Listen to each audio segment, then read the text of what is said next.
Every morning before dawn, thousands of pounds of fresh seafood are offloaded from boats at the largest auction of its kind in the country.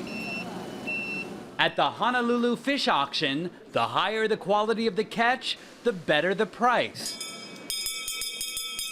With some ahi tuna going for as much as $1,000 each. 80, 70, 60, 40, 30, 40, 10, Their catch ends up at restaurants and seafood counters across the country, from Whole Foods and Costco to Roy's. So we're trying to deliver the best possible product. These guys risk their lives to go catch these fish. But an AP investigation has found that the undocumented foreign fishermen who catch those fish earn very little money and are confined to their American-owned boats for years at a time. While not all boats suffer from poor conditions, AP found instances of human trafficking, active tuberculosis, and low food supplies. Most of the fish caught and sold in Hawaii is done by the use of exploiting migrant workers in what looks to be a human trafficking scheme that's legitimized by our own laws. About 700 men work in this unique U.S. fleet without visas. A federal loophole allows undocumented fishermen to work on the Hawaii fleet as long as they remain confined to their boats. They have no wage protection and little legal recourse. Some only make 70 cents an hour, working up to 22 hours a day.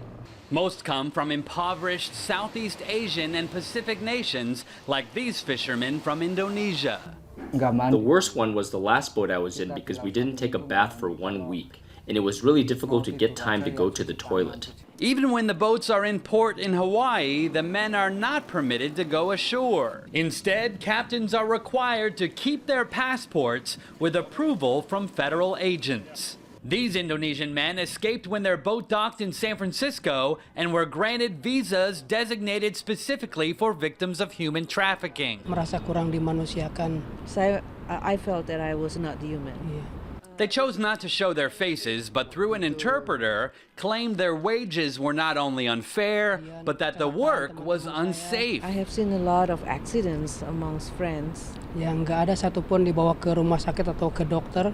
And the captain did not bring any of them to the doctor. Kemungkinan saya akan meninggal. Because if I keep on staying in that boat, I think I will die. U.S. Customs and Border Protection does periodically inspect the fishing boats when docked in U.S. ports. Launch the boat. And the U.S. Coast Guard routinely boards the vessels at sea. I personally asked the crew for their welfare and if they're being treated correctly, they're getting paid. While the agencies can make sure the fishermen are getting paid something, they have no authority over the amount paid.